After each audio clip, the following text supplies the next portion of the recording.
Yo, what up?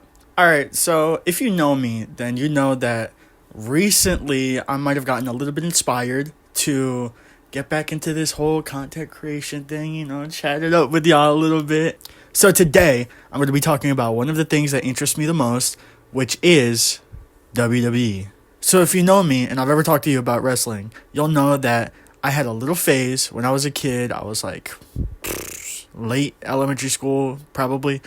And I'll tell you that I've watched maybe less than 5 episodes back when I was a kid. And most of that phase was mostly just going on YouTube and looking up videos and, just kind of checking out the history of the business and, all the production that goes into it, right?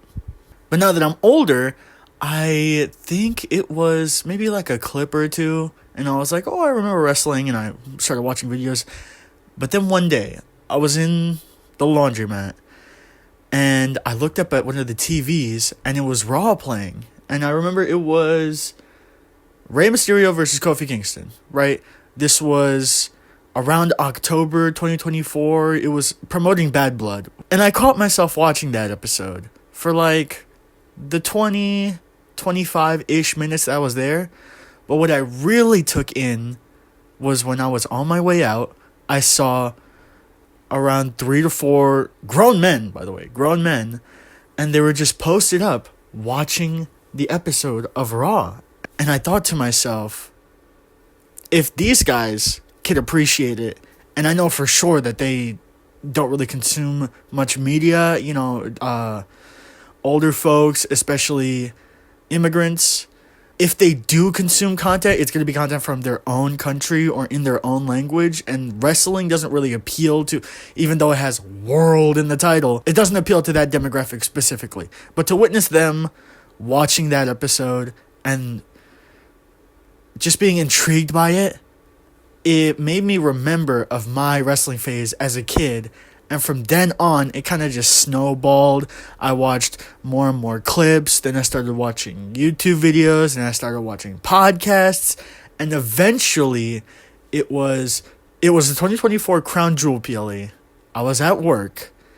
And something just came over me. And I remembered, I'm a grown fucking man.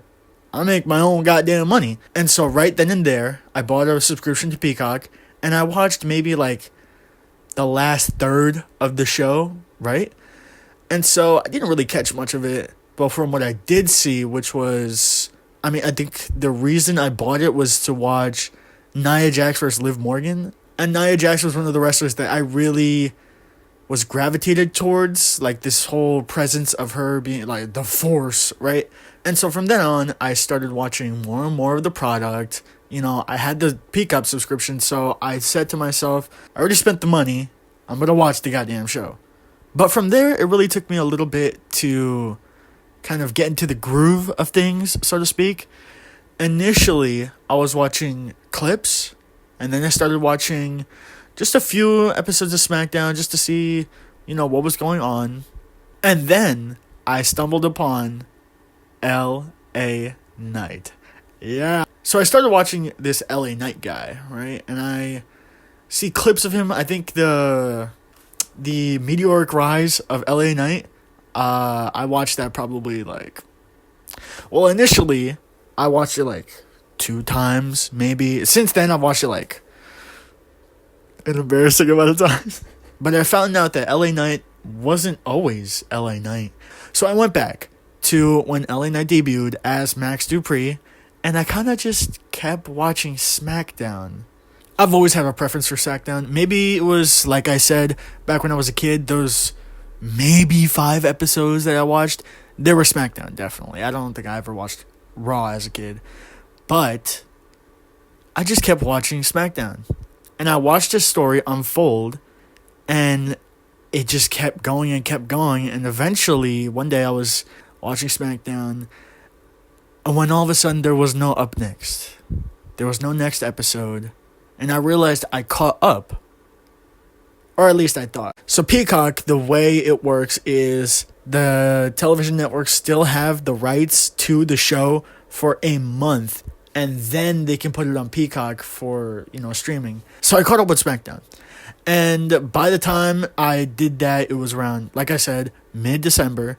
And so they were really hyping up this great shift in the culture, this marvel of industry that would be the January 6th event. 2025. January 6th, 2025 was when Raw moved over to SmackDown, which, WWE being on streaming, it's kind of a no-brainer, almost, because it is entertainment, right, at the end of the day. So moving over to streaming wasn't going to be something that was that mind-blowing, but to have their flagship show that's been weekly running since, Lord knows, 30, right? 35, 40-ish? I don't know. No, not 40. But they're almost 30 years of television, right? On cable, now being exclusively on streaming. That's a huge deal. So because I caught up so near to New Year's and the beginning of a new era, I told myself I would watch WWE Raw and SmackDown weekly for the entirety of 2025. Now, of course, we're only in mid-February, so I can't really say that I can feel the trajectory, I guess, even though I have watched the past 2-3-ish years. But what I can say is my opinions that I'm about to list off, I'm not alone in. There is a lot of talk, especially now that it's in streaming, access is opened up to a lot of more people. There's a lot more opinions that are coming towards the WWE and Triple H specifically. Now, Triple H took over creative in 2024, right? Which a lot of people have praised for days on end. However, I don't know if that's such a great thing, because the double-edged sword to that praise is that if anything goes wrong, it's directly Triple H's fault and no one else. I think what's happened is that Vince has been around for so long that our understanding of the way the company works is so attached to his business model that it's really unclear how things are working now with Triple H, because people have said it's a lot more of a collaborative effort and it's a lot less hands-on, right? However, years and years and years of us hearing about Vince changing stuff 20 minutes before the show, or having personal events dictate people's career path in the company.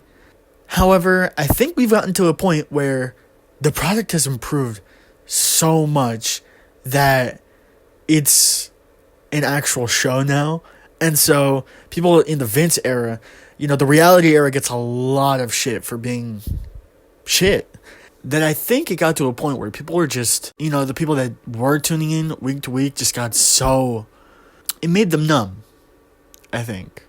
It made them numb to the fact that this is supposed to be entertainment, not just, something to watch, not just something to throw on in the background. In the Triple H era, there's been a giant wave of praise for management and booking and storytelling and all that. And I think it's gotten almost a little too good, to where now, instead of the expectation being something to just watch and then maybe a good match or two, now we're expecting a grand show every week. And if one thing is not up to par with the rest, it's the demon and it's the worst decision of 2025 and it's already ruining the year. However, I think I want to go point by point, kind of, to set the tone of the years that Triple H was in power in the company, but not in the position he is now, because he only took over in around 2024, early 2024, late 20, I don't really know. I don't really know when he took over, but I know it was in 2024. And so for 2022, 2023, I don't really have too much notes on 2022, but 2023, you can almost set the stage of expectations, and then we're going to go into 2025 and see all of the discourse that has come over the last 2 months of programming. So, like I said, my journey watching the modern product was LA Knight, right? Which, the big point that people talk about is when he converted from Max Dupree into LA Knight. But of course, nothing much from that era gets talked about anymore. Which I understand. You know, he was just starting out. He just got on the main roster. They weren't really giving him much. But what they did give him was Bray Wyatt. Now, Bray Wyatt, of course, I can go on for hours and hours talking about he's the greatest storyteller, the best character worker that's ever lived, right? But there's already videos for that, so go watch some of those. The feud that Bray had with LA, although it was very much rushed, they didn't really give it time to cook, right? They did have a segment on Raw 30 in which Undertaker, my favorite wrestler, came out to co-sign Bray Wyatt in his, I guess, pursuit of LA. Now, a big time rub from The Undertaker, of all people, should have essentially strapped a rocket to his back, right? That didn't happen. A lot of people didn't like the Mountain Dew Pitch Black match at the Royal Rumble. However, I think, in my personal opinion, and obviously I'm biased because LA Knight is my guy right now, you know, I didn't really mind the match. It wasn't more technical, right, by any means. What made up for that, though, was the direction that, I guess, art took, because the pitch black of the pitch black match was, right, there was no lights, not like the main stage lights. However, everything was glow in the dark, and I don't know what this was, but commentary had a cup of neon, whatever the fuck, and it just got thrown all over the place. There wasn't even a spot. It was there, and then it got knocked over to the floor, and now it's like, whoa, the glow in the dark beads. I don't. But aside from that, it also set up one other, what I want to say major player, but we'll get into that later. Bo Dallas as Uncle Howdy. The Final Testament versus the Wyatt Six, which on paper, still, I haven't gone back and watched it, but on paper, sounds like a banger of a feud. However, knowing the position that they're in now, Karrion Kross hasn't been seen with Final Testament for like, I don't even know. In 2025, I haven't seen Karrion Kross with the Final Testament. And I heard Paul Ellering got released, so I don't really know what's going on with that. The most screen time they've gotten in 2025 was probably those like, dum dum dum, dum dum dum, dum dum dum, dum dum dum dum. I saw this one clip of, I think, a podcast where they were like, oh my god, I was so sick during that era. Judgment Day's music would hit at the beginning of every Raw, and you know, where they are now, I could definitely say that era helped them become as big as they are. However, I don't think there was a lot there pull a story from, because the Judgment Day, as far as I've seen, is just, look at us, we're the Judgment Day. And that's kind of really it. However, I will admit, Damian Priest has grown on me, right? Especially since getting moved over to SmackDown. Now he's not involved with anyone. He can really become his own player. And I'm kind of excited for this like singles run on SmackDown. And then, of course, there was the Sammy Uso stuff, which everyone loves, right? And don't get me wrong, not like the tone that I'm saying in the blah, blah, blah, blah. I'm not saying I hate it, right? I have a little bit of a grudge against the Bloodline. Which leads us into the next year with Jay and Jimmy turning on Roman, right? The implosion of the Bloodline. And I think Solo came into power also 2024, and that was, I guess, the storyline, right, for the year. It was the major storyline that everything else kind of built off of, right? Because Roman had his hands so deep into everyone else's business that when Solo took over, everyone that had a problem with Roman now understood that there may be an even bigger threat, right? Maybe not as powerful as Roman. Maybe they don't have to, like, fear for their lives. Maybe they're not really fearing him as much, but they know that Solo, this guy will start a problem, right? And any problem with the bloodline is a problem you don't want to have. This results in the tribal court, whatever the fuck they called it, for Sami. And essentially it begins, like I said, the downfall of the bloodline, right? Which this had to come first before Solo took over, right? Because it had to start crumbling before he could really break it. This, to me, was probably the peak of the bloodline.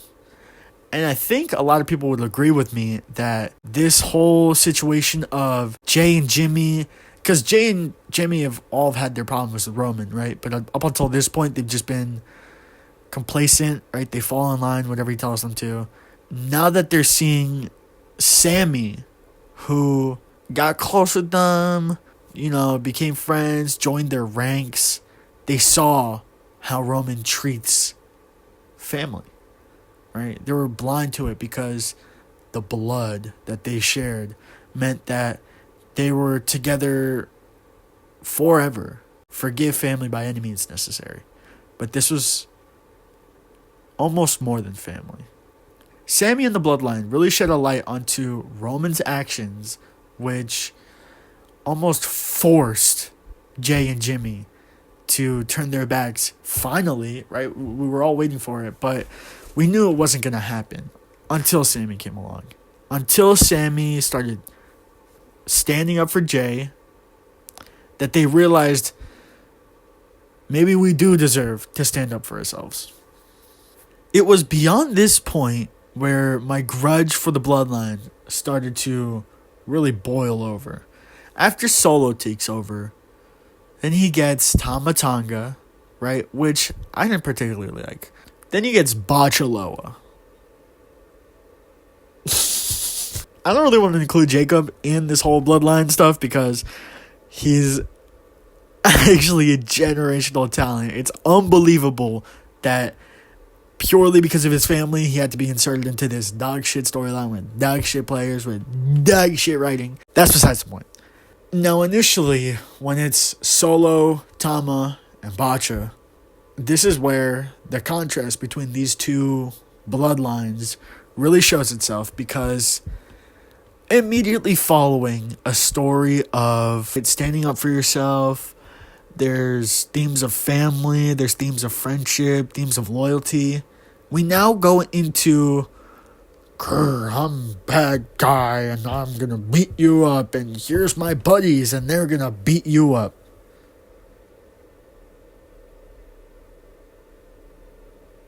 And then nothing else. Like, I understand what they're doing. They're kind of establishing a baseline of realism, like that these people are really that strong, they could really hurt you, and then they're going to get into the storytelling. However, that didn't happen. I'm going to get into that later. So going down the list of my notes, obviously I can't really talk about all these points as thoroughly as I just talked about the bloodline. However, we have the final boss, right? A lot of people love Rock. I personally fucking hate him.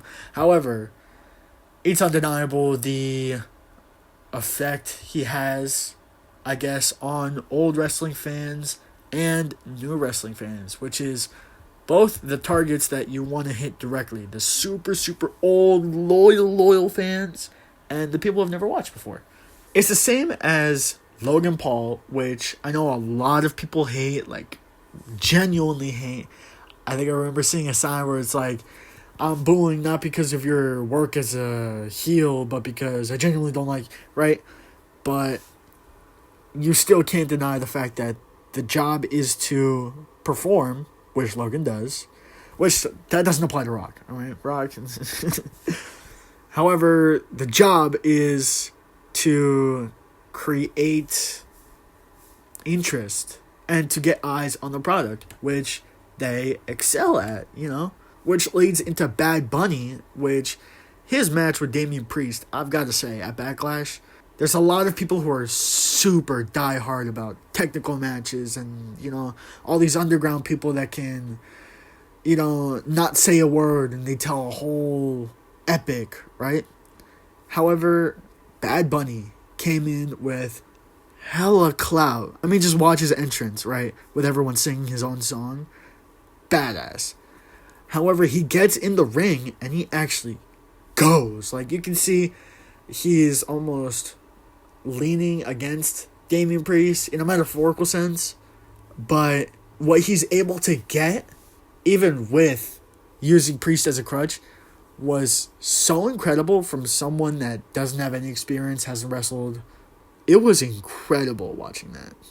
And I just hope that there's a lot more people like Logan and Bad Bunny who, WWE's always had celebrity guests, but celebrity guests that can actually do the work.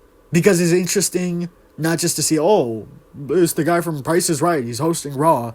That's completely different from, I listen to this guy weekly, and now I'm watching him do something completely outside the realm of his industry and excelling at it. Moving on to the belts, this was when Gunther's Intercontinental reign, I think, started, right? And that went on until goddamn Mania next year when Sammy took it off of him, which, coming off the back of the Bloodline story, I think it was a great decision that Sammy ended him because they're building him to be, I guess his gimmick is the ultimate underdog, and it worked because I like Sammy as the underdog, and he has like the physique, right? And the look on his face, the way he carries himself, all of it gives off underdog. Like, I could fuck you up, but I'm a real good guy. Alright, sorry about that. Ignore the shirt change. I had to stop recording because I realized SmackDown was on. We're going back to see where I left off. I was yapping quite a bit. I don't know what the hell I was talking about. I spent like 30-40 minutes talking about 2023 when it's literally the year I have the least notes on. So, I should probably go faster, right? 2024, right? The year of the prodigal son finally taking over the family business. Triple H comes into power, which means Hitler dead. Amen, buddy. So Vince leaves and everyone rejoices, right? But what everyone's really waiting on, because it's been building since it was supposed to happen 2023, and they kind of were just like, actually The Rock, so next year? Was that The Rock, or was that, I don't know. Maybe Cody just loses, right? However, big 2024 Mania season, everyone knows, is the beginning of the year. We get to witness, I think, because there's a lot of opinions on this, and of course, I just stated that I only got into it a couple months back, but from what I've seen and what I've heard, this might be the greatest Mania of all time. And I mean, of all time. And Triple H's recent induction into the Hall of Fame, I believe, was almost like a corporate reward for Mania 40. They were like, dude, that was so good. I think you deserve Hall of Fame just for that. Because he was already in there for DX, right? And obviously it's like, oh, well, that was for his stable, but Triple H himself didn't get in. He's still in the Hall of Fame. He's still a Hall of Famer. However, now he stands on his own two legs, not as a performer, but as a booker, which has been corroborated by, I think, PWI reported, maybe reported was the wrong word, but they had a survey, and Triple H won Booker of the Year. I think it was Triple H, then Tony Khan, and then DPW, bro. Boys, proud of you, alright? I'm proud of you. And then Shawn Michaels, I think, in fifth as NXT Booker, which is still crazy to this day that DX, right? DX now runs the whole thing. NXT main roster, like both sides. Mind-blowing. After Cody becomes champion and all is finally right with the world, we also have CM Punk, who returned that same year at Survivor Series, I believe. And that was the whole clip of Randy being like, can I not have a second? I think the plan was Punk versus Seth, but Seth was either busy or I don't know what happened. I believe that Punk and Seth was the plan. However, things changed and suddenly Punk was left without an opponent. And that's where Drew McIntyre comes in. Now, Drew has been making waves recently, not only for his excellent character work, cuts great promos on and off of television, and an absolute beast in the ring, too. A lot of people name Drew McIntyre as Best Improved Wrestler of the Year, and I'm definitely with that. And he absolutely deserves everything, because now that Punk was left without an opponent, all of a sudden, magic happens. And now there is a series of 3 matches that ends with, now I mentioned the Booker of the Year survey, and along that was also a match of the year, in which it's unfortunate that it had to happen the same year as this Mania, because this really was banger. But when Punk and Drew were, I think, 1-1, the tiebreaker blow-off match at Bad Blood, which, first of all, I don't know why it was the first match and not the main event of the PLE. However, Bad Blood was the first PLE that I got to watch with my friends. We were at a cabin upstate, and they had a TV and a little living room set up. Everyone else was like unpacking, checking out the scenery, just doing whatever in the house. I decided, hey, why don't I just throw on WWE?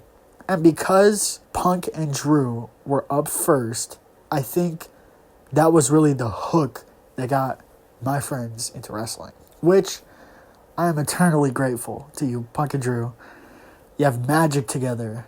The clip where he's like, Who chose you? Who chose you? What was his name? What was his name? Huh?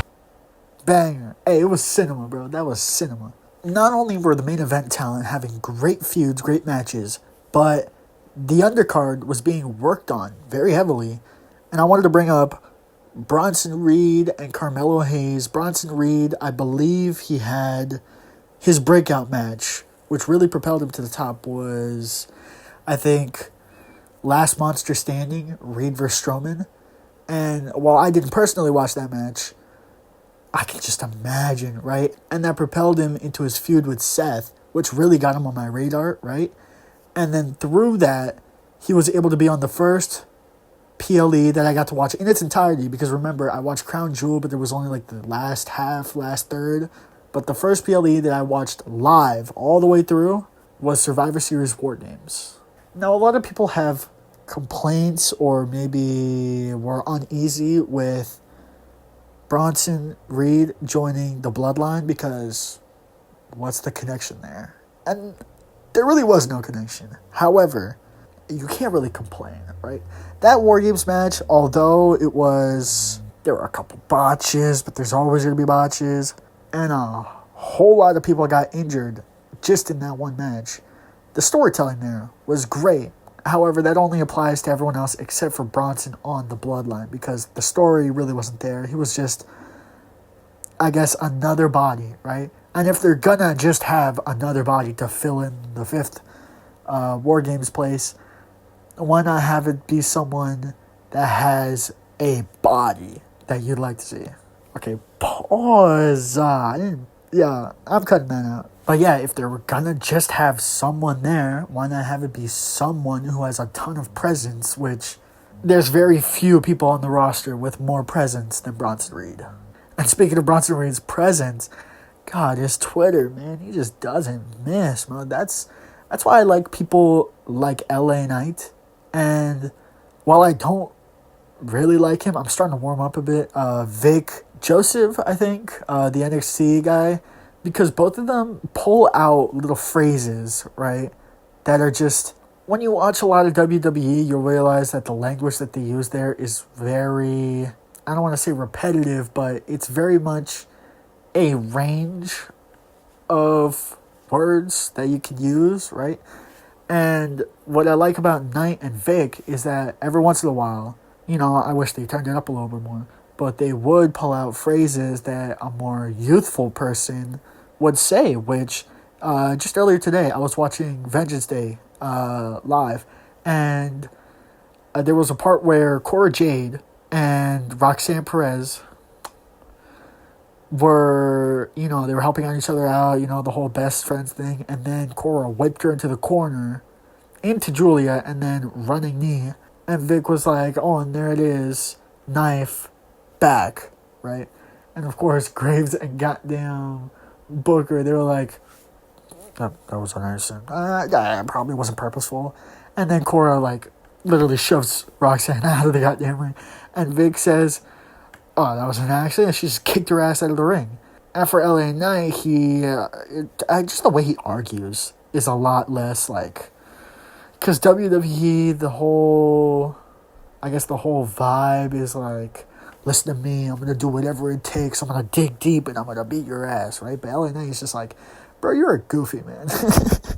And that's what I love about him, bro. He's just a guy. He said in interviews that the LA Knight character is just him when he's at a party or in an argument. And then you take those two and fuse them together, and that's LA Knight, right? And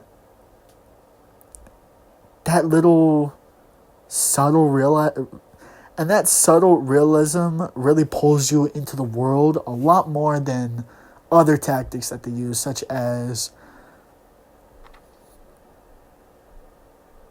the bit where, especially they were doing this with the package pile driver, where it's like, oh, they're really selling this injury, and like the whole backstage, all the refs and all the officials come out and they're like, oh my god, are you okay?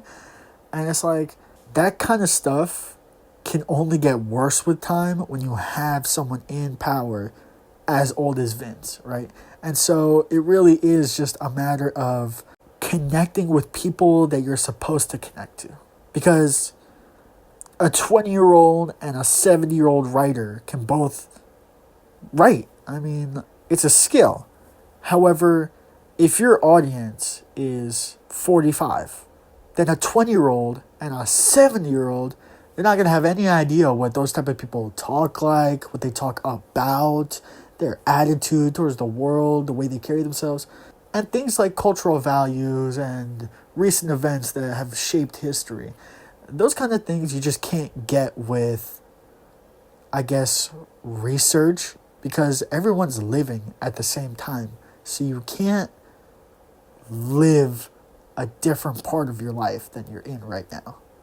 And that goes back to how I was talking about Triple H. It's a lot more of a collaborative environment, and they're letting the talent really get to flex their muscles, so to speak.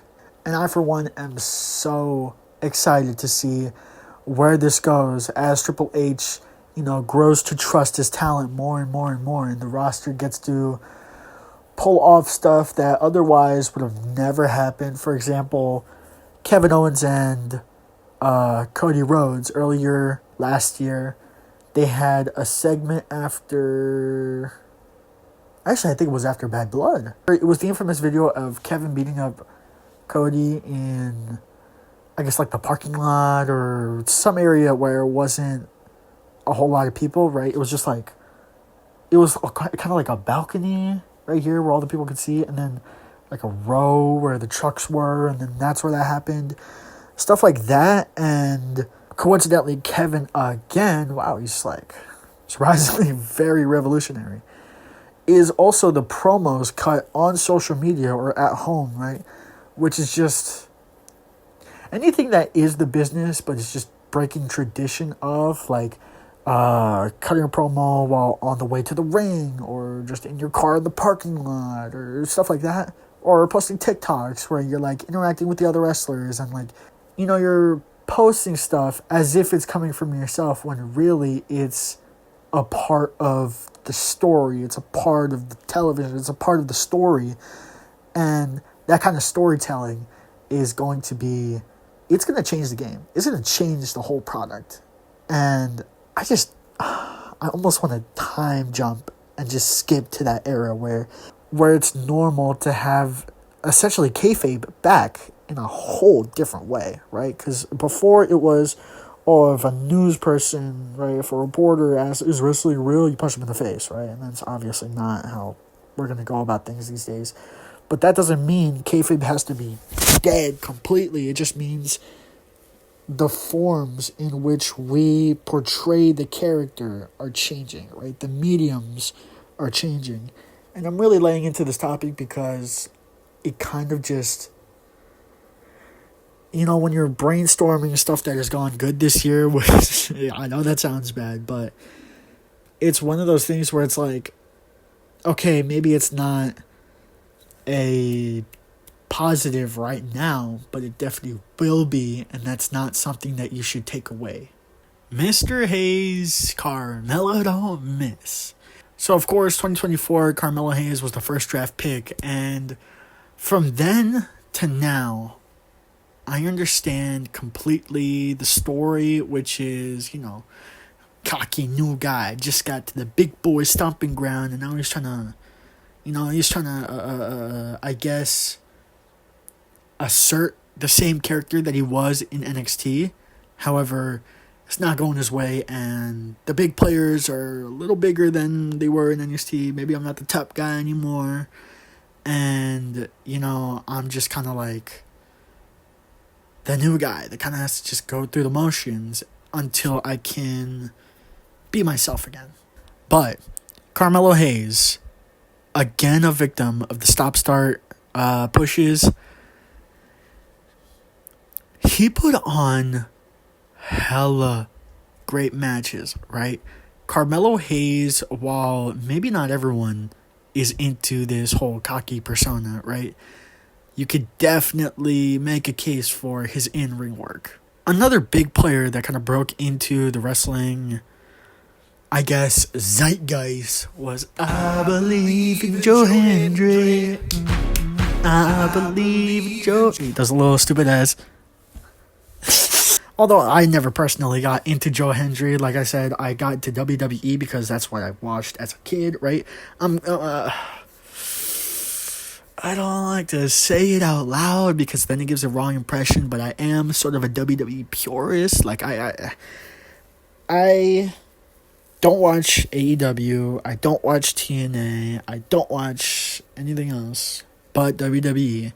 However, that doesn't mean I'm completely unaware. Like, even though any information I find out about them is against my own will, that doesn't mean I don't know anything. Because if you're on Twitter for any amount of time, man, people just put stuff in your face and you'll find out a lot. If you use Twitter, there's certain videos or pictures or tweets that for like a week or two, that's all everyone's talking about.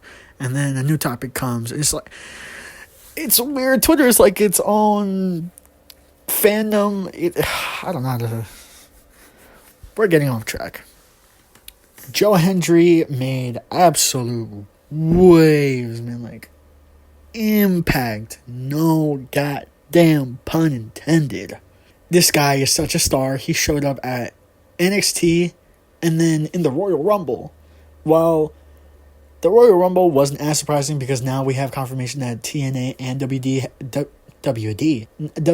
and TNA have like this little contract, transfer portal thing. I don't really know, but it's still a lot to see a non-WWE wrestler be so welcomed and so it was like he was there wrestling for 10 years from the pop you heard. I mean, it was insane. This guy has unreal motion, like unreal emotion. It's been a year since he had that major blow up when his song came out, and even still, this guy is beloved. I mean, you really have to give him some credit for working to be this, because he said that the song, when he made it specifically so it's catchy, it has that sting in the beginning. He gives you instructions on what to do, to wave your hands, when to clap, and everything like that. And in the Rumble, you can see him do the "We Will Rock You" thing. So huge for interactivity, right? Audience participation. Joe Hendry is doing wonders for audience participation, which seems to be one of the main driving points of getting butts into seats nowadays, because a lot of people complain that we're now in the catchphrase era. You know, I know a lot of people blame Jay and Knight for that. And I don't understand the hate, because if you like wrestling, right? Disregard if you love wrestling. If you just like wrestling, then you know that around 40% of the entertainment comes from hearing the crowd's reaction, what gets them riled up, the chants, the signs. Audience engagement has always been a part of the product, right? And it's almost the entire job to these wrestlers. Like, you hear legends being like, oh, well, I didn't really like all that nonsense, let's just call it out in the ring, right? Their whole job was listening to the crowd and figuring out what's next and what works and what they want. When you turn that from, I'm going to do that to figure out what I should do in the moment, you turn that into what the show should be for those people. It flipped the switch for people who weren't really able to get into wrestling. Because I also have friends that are like, oh, this stuff is fake. How do they do it? How do they, like, you know, all the typical questions. We live in the age of the internet. There's going to be people who are like, oh, you know, it's all fake, right? And well, I don't think we'll ever get over that. However, those people, they use that phrase to sort of blanket over all of the stuff that they don't like about wrestling. To just be like, oh, well, I don't really know specifically what I don't like about it. It's just a bad vibe. So I'm just going to say this to, like, I guess, cover all bases, right? But now they're able to, with the audience engagement, they're able to kind of lower their guard. They're kind of able to connect to something that they see as real and genuine. And it's allowing them to do what the rest of us have been doing for the entire time, which is suspending our disbelief, right? And so when you have an element that increases suspension of disbelief and you crank it up a notch, obviously the product's going to get better, and that's what we have seen. And then speaking of Knight, I can transition into the mid-card titles. Now, because I'm very biased, I have a lot to say about the US title, so let's start off with the IC title. Earlier I mentioned that Sammy ended Gunther's reign with the IC title, which means this thing is red hot. Like, this thing is ready to make a star. And now that it was passed to Sammy isn't particularly new. So I'm assuming that they gave him the title because it was right for him in the moment, like the storyline. However, now that Gunther really made the IC title into what it is today, I think they were starting to look for the next generation where they can use all this gas, right? And then just pour it into their rocket. And so, Sami Zayn drops the title to our new IC champion, Braun Breaker. If you watch any match of his for like 5 seconds, you're going to get commentary shoving down your throat that this is the hot new shit down from NXT. He's fresh, he's related to the Steiners, and he's got the whole package, super fast, super strong. Basically, everything you would think a wrestler is, right? I don't know what it is about Braun Breaker that just makes him, I can't even describe it, because he has a certain air about him where it's like, he's new kid on the block, but also wrestling royalty. He's just a beast of a different magnitude. And there's not really much you can say on him, because every time he goes out into the ring, he proves himself as what people describe him as. And that's really tough, because in commentary, your whole job is putting over wrestlers, right? And so it kind of seems disingenuous when you put everyone over. Like, you know, the people that really watch every week, the people who are like the die-hard fans, right? They aren't as easy to convince. However, when you are praising someone and they actually prove it, it's a lot better looking than just putting someone over and they do, you know, whatever, right? But Braun Breaker is living up to his hype and more. So after Braun picks up the IC title, Jay took the title off of him just for a little bit, right? He gave it back, but Jay picked up the title. And this was when, I guess, kind of the snowball started for the Jay hate that we're seeing now, because Jay was already a main event player, right? He had this card chameleon ability where it was like, okay, yeah, he was like the sideline for the main event, but if he was the main event, or if he just went to a mid card, no one would really like bat an eye, right? However, once you give him his first singles title, take it off of him that quick, it kind of diminishes the whole point of giving Jay the title, because, like I said, they were looking for a brand new guy to hold it, and it was Braun. But then they also need a push for Jay, so they're like, well, just give him the IC title, right? Braun hasn't had it for too long. They probably don't care about him yet, so give it to Jay, and then we'll see from there. And that started the spiral of, okay, well, maybe Jay isn't as... I know it's kind of dumb, because obviously they're all acting. It's all... it's all a work, but maybe not as strong as they want us to believe. Now I can finally talk about the U.S. title. Oh, man, what? Paul, what are we doing here? So I don't know and don't really feel like looking up the entire U.S. title history in 2024, but from what I do remember, I think Ray had it, and then Logan Paul takes the title off of Rey Mysterio, of all people. So Logan Paul gets the U.S. title, and then he literally, and this is not a joke, I think there was like 3 matches, he lost it. He literally did nothing with the title. Logan Paul did absolutely nothing with the U.S. title. I know I advocated for him. I'm like, oh, well, his whole point is to get more eyes, and that's exactly what he's doing. But I don't think he elevated that U.S. title in any shape or form.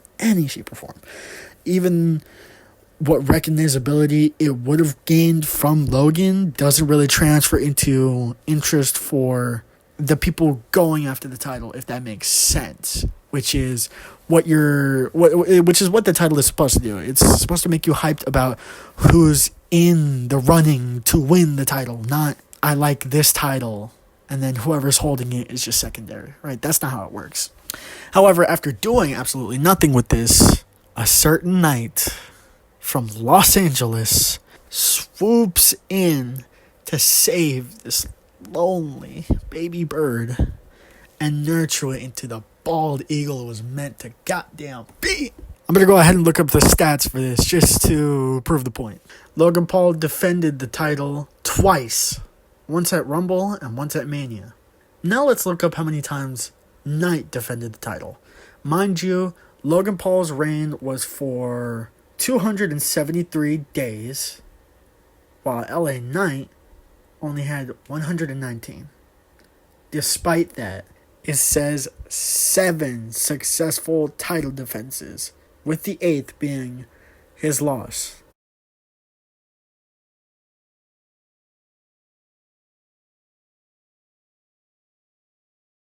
LA Knight had the title for 119 days and defended it 6 or 7 times. LA Knight lost his US title to Shinsuke Nakamura. Now this match, of course, at the time, I knew LA was my guy, right? LA is going to be my guy until he falls off, until I say so. If you go look at my Twitter right now, the first thing in the bio is LA Knight apologist. And I won't speak on that. I'm not going to speak on that. If you speak on Knight, I'm going to speak on you. That's all I'm going to say. Watching this match, right, I was like, okay, I'm starting to get settled in. I believe I was talking to my friend, right? I literally just turned my head that way, explained something right quick, look back. All of a sudden, the ref is raising Shinsuke's hand. And I am absolutely torn to bits, man. Torn to fucking bits. I wasn't watching Weekly at the time, right? But they did play a video package of Shinsuke, I guess, debuting this new gimmick, I guess. Or maybe it was a heel turn. I'm not really sure what to call it, but he definitely changed. For that video package playing before the match, it kind of, even though LA lost and that was my guy, I was like, okay, let's see what he does with this. To this day, as of February 16th, Shinsuke Nakamura has not done a single thing for that title. I'm trying not to be loud because it's past midnight and my grandpa is sleeping literally on this other side of this wall right here. But I get livid to this day. I measure my love for wrestling by how angry I get over not getting my way. And I can definitely say for a fact that WWE might be my one and only true love for the rest of life. Because why? Now that we get that out of the way, I can move on to the reason I wanted to make this video in the first place, which was examining some incidents and things that can attribute to the IWC's, I guess, their displeasement with the current product.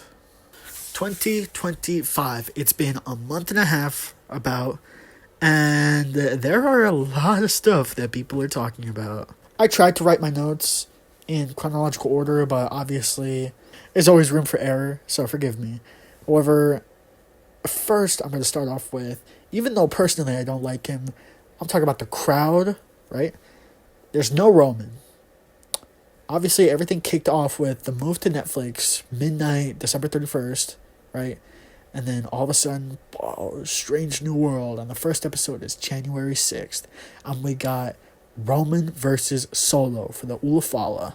And he finally got that shit back. He hasn't been seen since that match up until the Rumble, which is like the bare minimum. This guy used to be champion. This guy used to be the most over. And now he's just gone. It's understandable, the champion schedule, and for that long, and he has cancer, and he has family, and all that stuff. But this is your job, man. Like, at least show up. And now, while it wasn't the first one, 2025 is really going to be the first year where we have a whole schedule of Saturday Night's Main Event. Now, the inaugural Saturday Night's Main Event, it was fine. I wasn't really a fan of the fact that there was no promos, no backstage segment. It was strictly matches. Just matches and commentary. That's all you got. You got a little, introduction and I think intermission. And we were joined by the ever lovely Jesse the Body Ventura, right? Down in the Baja. We got him talking his shit. He was giving a little banter to the governor or the mayor, whoever it was.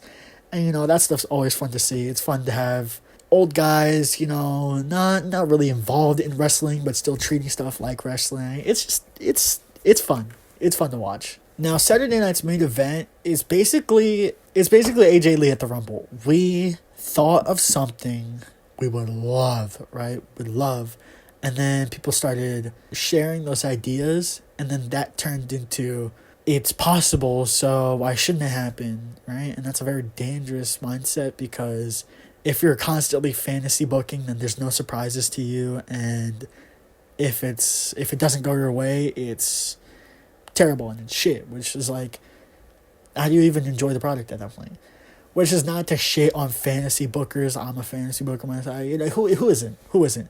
But the people who really treat it like fact, or as if it's not a big deal, or as if it's not asking for much to get their fantasy booking. That's what happened with Saturday Night's Main Event. Saturday Night's Main Event got hyped up to PLE levels, which made people expect a PLE, right? It just makes sense that it's a standalone event. It's not a weekly show. It's going to be one night, and it's going to be title defenses, right? And so people were expecting that.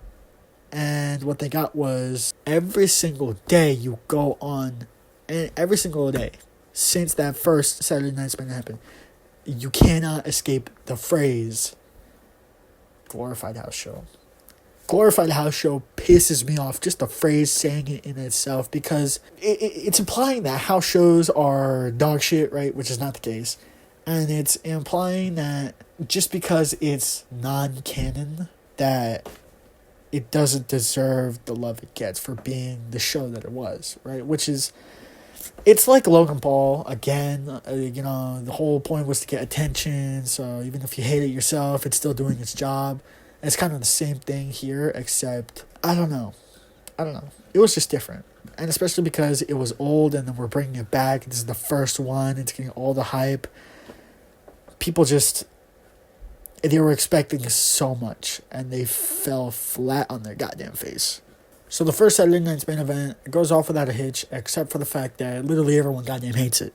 This wouldn't normally be a problem because, again, like I said, it's not like a normal show. It's on primetime cable, which means like a whole lot of ads. Like, it's ridiculous amount of ads. If you watch the first Saturday Night's Main Event, you are not used to that many. It was literally like 2 per match. It was an interesting experience. But yeah, like I was saying, everything went fine. Everyone hates it though. But whatever. It's whatever. However, the real problem comes from the next Saturday Night's Main Event, in which we have, again, 3 title defenses, which at this point, everyone's expecting, like the first one, there was 3 title defenses, I think. Or maybe just 2. One of them being Gunther, the now heavyweight champion, against Jey Uso. Now, mind you, after that original IC run, Jey started a feud with Gunther for the World Heavyweight, and he lost. And then he lost again. And now we're finding out that Jey versus Gunther, the 3rd in a row, is going to be there. Oh my god, this is going to be...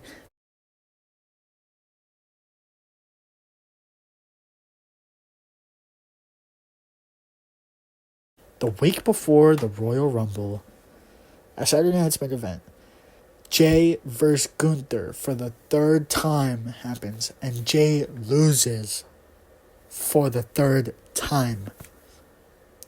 A week later, he wins the Royal Rumble, and he decides to pick Gunther for Mania.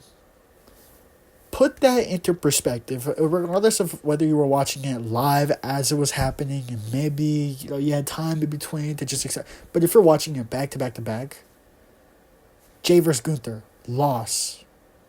Jey versus Gunther, loss. Jey versus Gunther, loss. Now you win the Royal Rumble. You have a chance to call your shot for any of the 2 world titles. And you think, hey, Us, let's go 4 times. Yeah.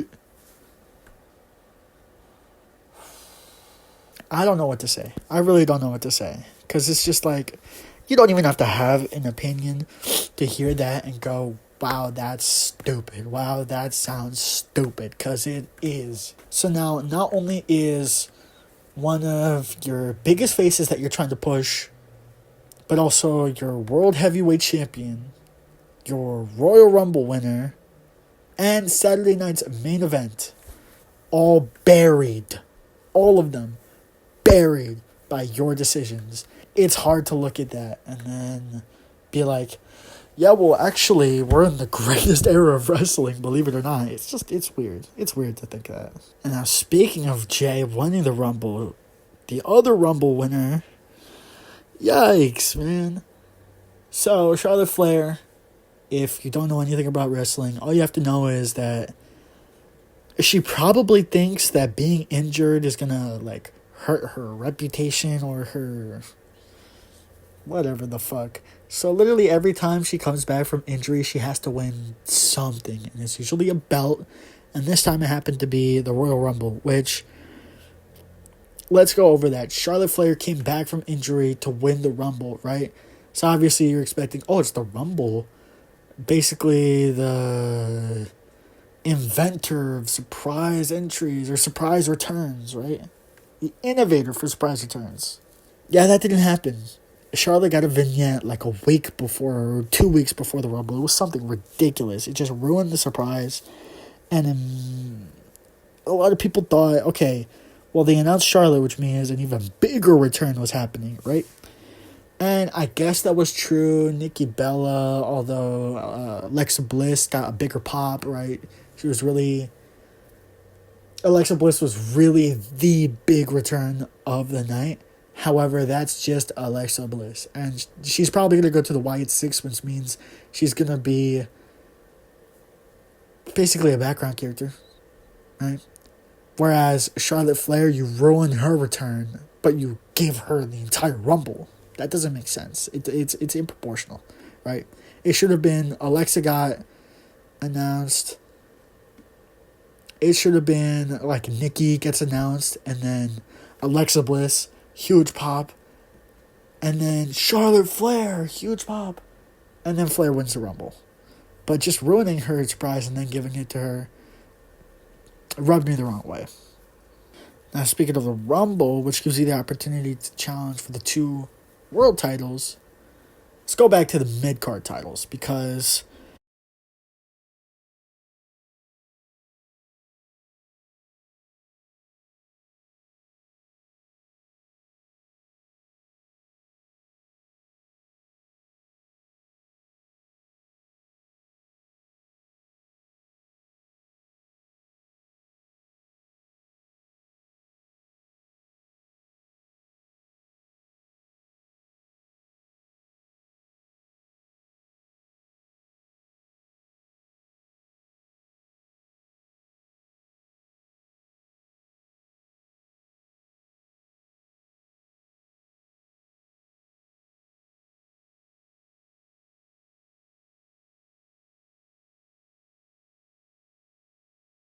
but it's not a secret.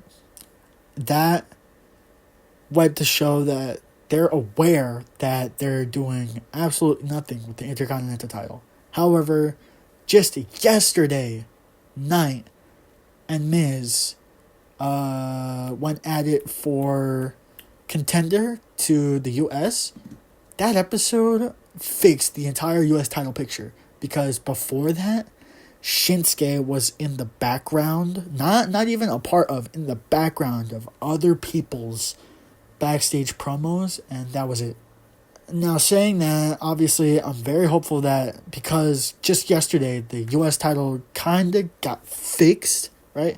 That this upcoming Monday, Braun's going to be there, and they're actually going to set up a whole picture for the IC title, because I'm not going to lie, even though the world champions are, I guess, more important, I care more about the mid-card titles, because the mid-card, it's like, once you get that championship, you're guaranteed to be on the road to those world titles. Doesn't mean you're going to make it, doesn't mean you're already there, but you're at least on the road, and that's a really good feeling to have, probably as a wrestler, but as a fan of someone. Obviously, you can't control who you like. However, you would like to have your guy be someone who can reach those heights. Like, you can prove that they can reach those heights.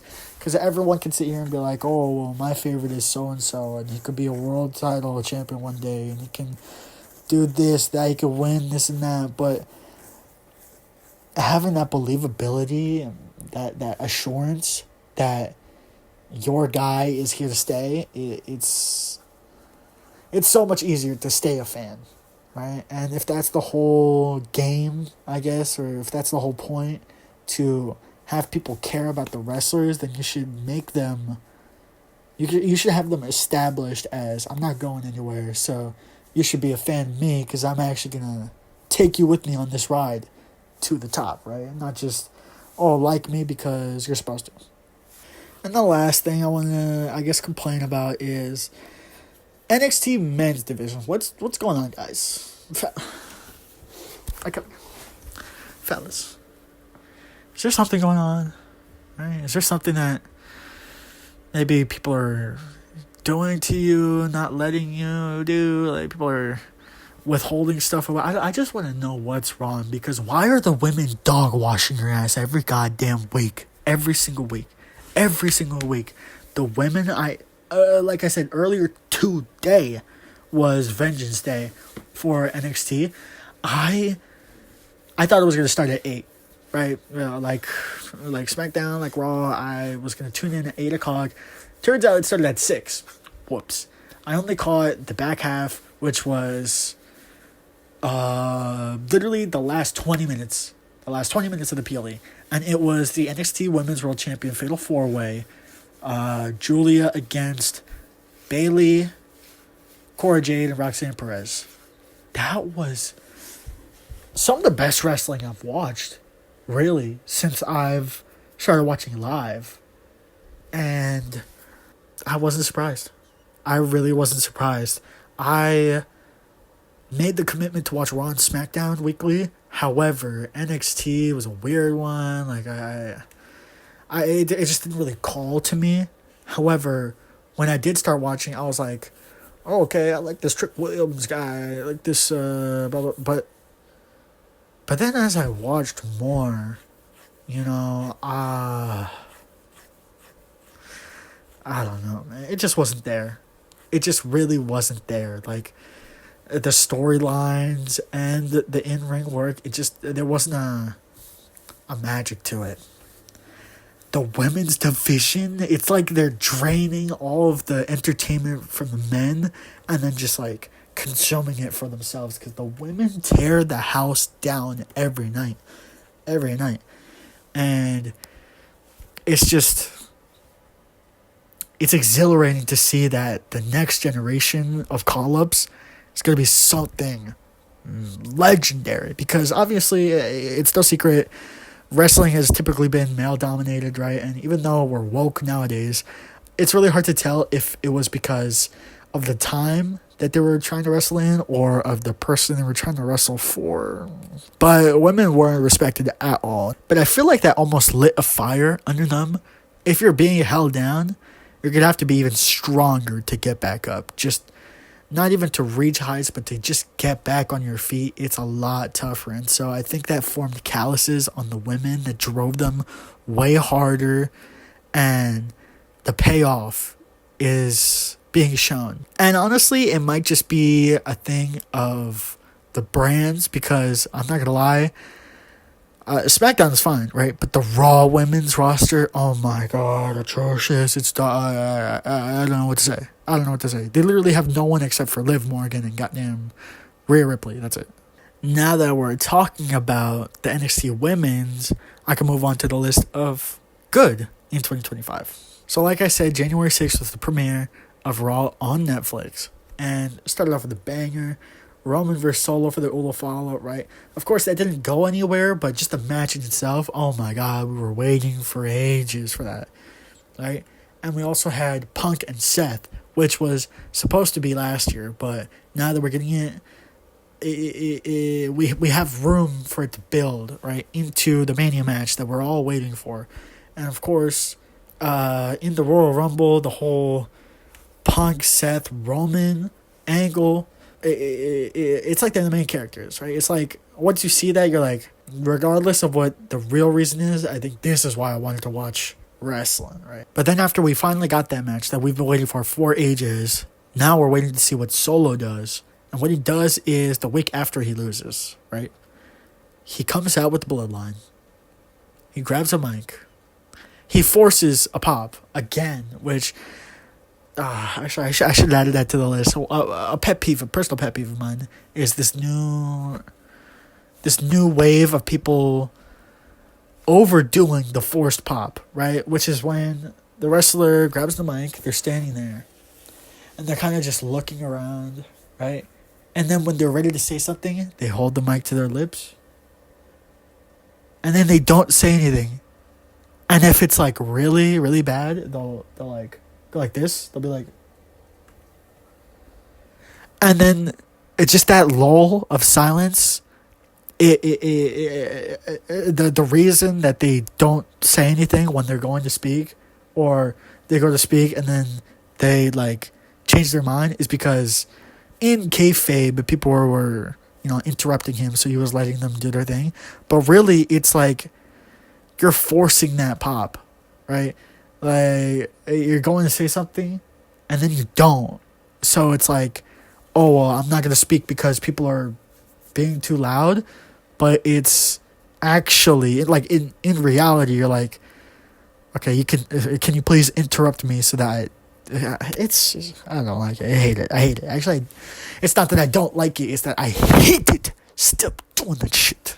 So Solo comes out, he holds the mic up, forces a pop, they boo him, and they keep booing him, and then he just walks away.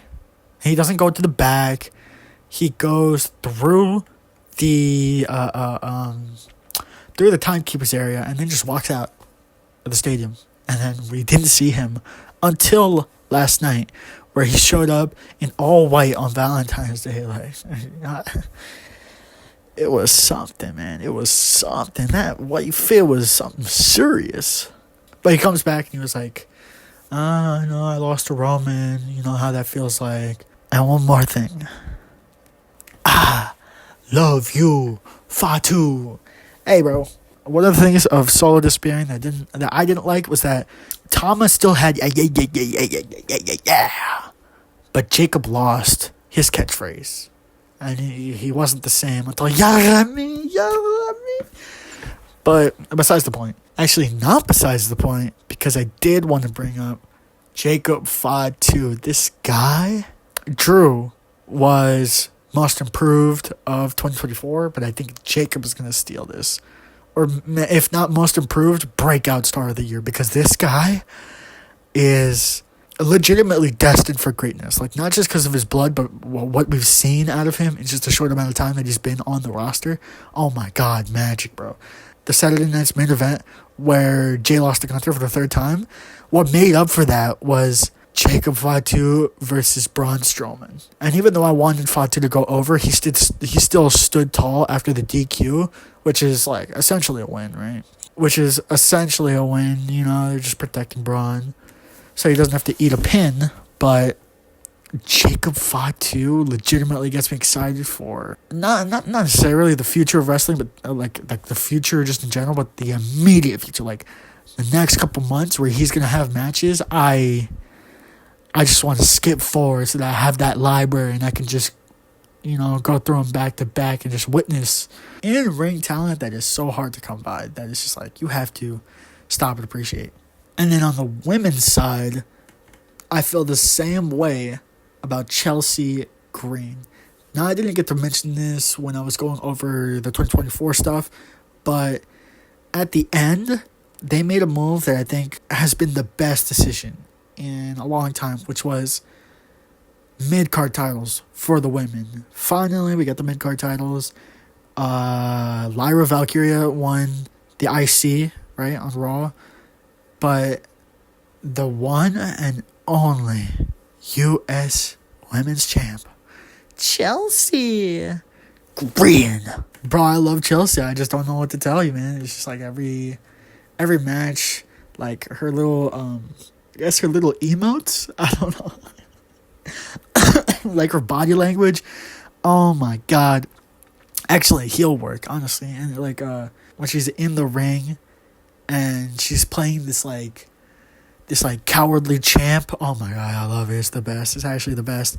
And not to mention Piper, which I actually liked Piper before Chelsea, but then when Chelsea won the championship, she started her character kind of shifted because she had to portray this whole patriot thing, right? Which I'm not saying that was the one thing that made me like her, but it's just like it opened my eyes to how good Chelsea was. And of course, speaking of last, I'm gonna mention last night. I'm gonna mention last night's SmackDown so much. I believe she was against. You know what? I'm not even gonna try to remember, but I do remember she went into the corner and she hit a Rough Rider. The commentary actually did name drop Rough Rider, right? Because shout out Matt Cardona. Hopefully he comes back. Woo woo woo. I'm lying out of my ass. I really just wanted to say woo woo woo. But yeah, Chelsea and Jacob Fatu, they're like, I guess Chelsea isn't really new.